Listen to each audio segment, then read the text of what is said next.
come unto me and drink. When you come into God's house, you coming unto the Lord. You coming to receive something. So he said, come on in and drink. I'm coming to fill your thirst. Remember the woman that he met at the well? She was there drawing water, and Jesus said, give me some water. Yes, Lord. And she said, I don't have anything to draw with. The well is deep. Jesus asked of her first, because why? He was thirsty. Yes, Lord.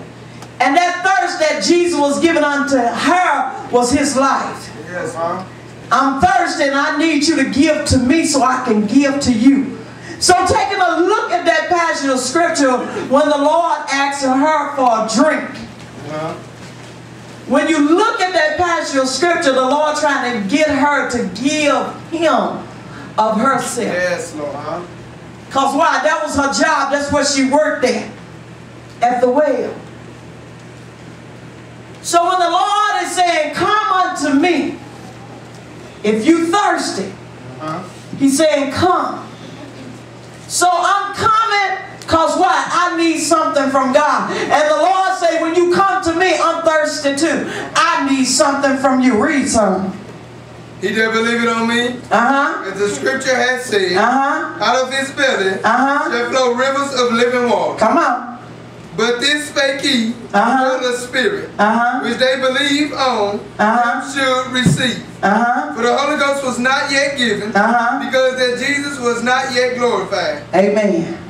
The Holy Ghost was not yet given because Jesus was not yet glorified. But Jesus was already letting them know, you can come unto me and drink. Yes. Now that Jesus has died and rose again and he's gone on back to glory, he didn't leave us by ourselves, but he sent the Holy Ghost back. So he said, come unto me and you drink of me.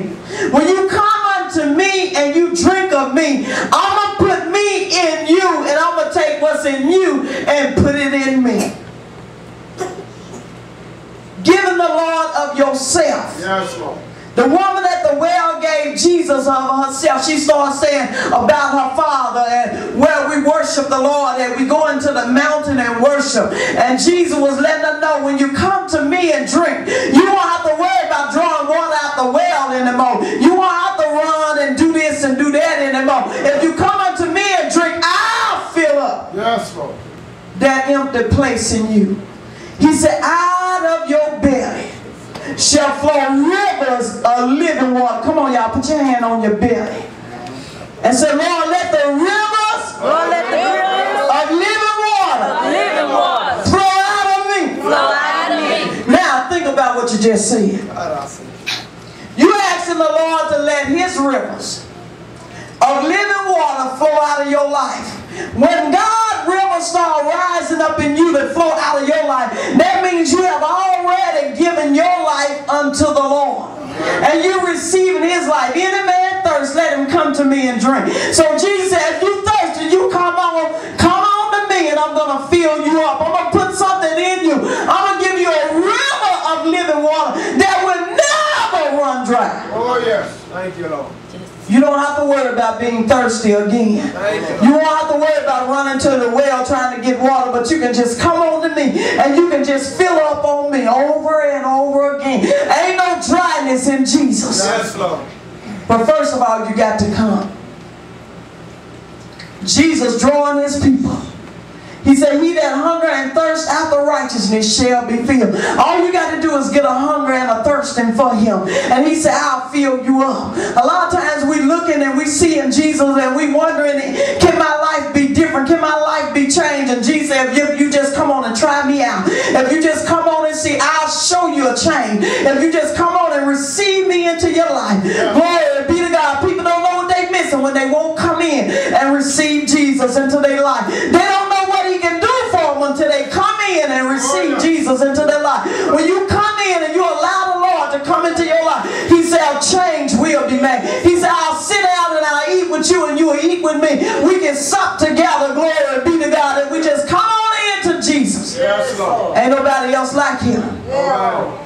When you get a hunger and a thirsting for Jesus, That right there shows a change already in your life. That already shows you that a difference is being made in my life. Because why? I'm hungry and thirsty now for the right thing. We get hungry and thirsty after a lot of things. We get hungry for water.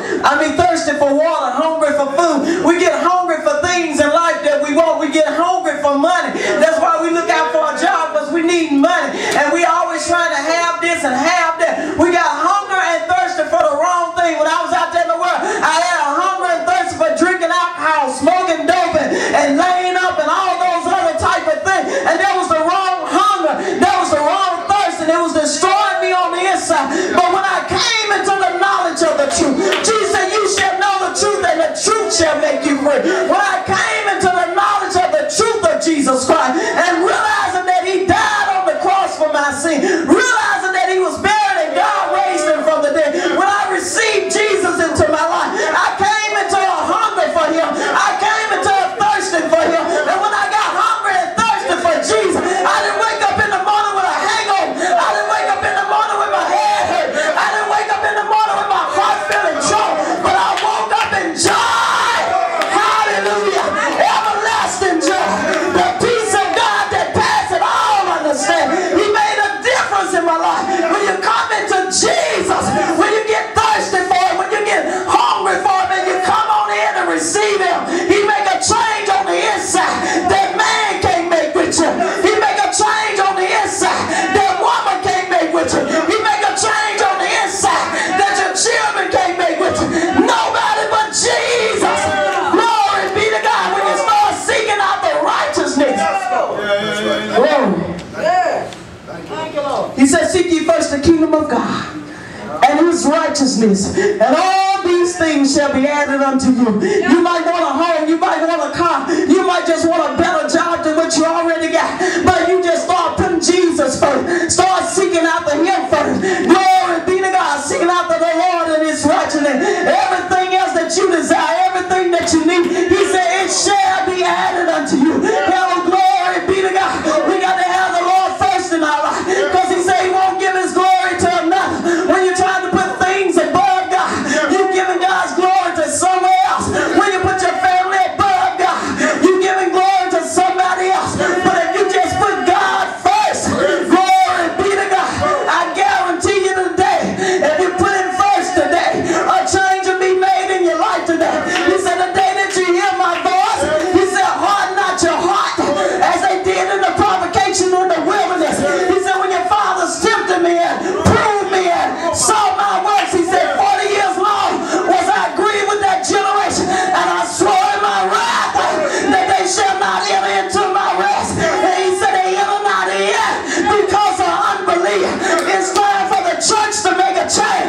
It's time for us to start believing God for real. Stop all that fake stuff. Hallelujah. Glory to the name of Jesus. It's time to stand up on the truth, and the truth is Jesus Christ. He's a solid rock. He's a sure foundation. Ain't nobody like him. Can't nobody compare to who he is. But if you stand on Jesus, you'll know you'll be standing on the truth. You shall know the truth, and the truth shall make you free. And whom the Son set free, he's free indeed. All you got to do is get thirsty for it and start running to it. And if you get up on your feet and start running to Jesus, oh glory be to God, you'll feel much better. You'll feel all right on the inside. Chains will be broken. Shackles will break off your feet. Your arms and legs will get loose, and you'll start praising God.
friends stop me. But I done made up my mind. I'm going to Jesus. I ain't gonna let self stop me. Sometimes this old flesh be weighing us down. Don't want us to do the right thing. Don't want us to go to church. Don't want us to read our Bible. Don't want us to pray. Don't want us to hear the pastor when the pastor is preaching the word.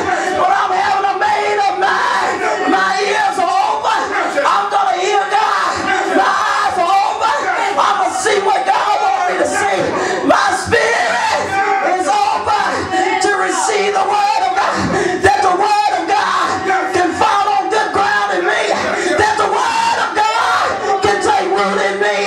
That the word of God can grow up in me and bear fruit. And the fruit shall remain. Because I'm going to keep on blessing God. I'm going to keep on praising God. I'm going to keep on going to church. If I was you today, I would let nobody. I wouldn't let nobody stop me from getting my blessing. I wouldn't let nobody stop me from pouring out my heart to the Lord. Somebody said, don't take all that. But you didn't know what it took for me. I don't know what it takes for you. But I do know one thing. When I gave God my all, when I cried and I prayed, when I told God all about Hattie, oh glory be to God, He was working with my problem and He was working on me.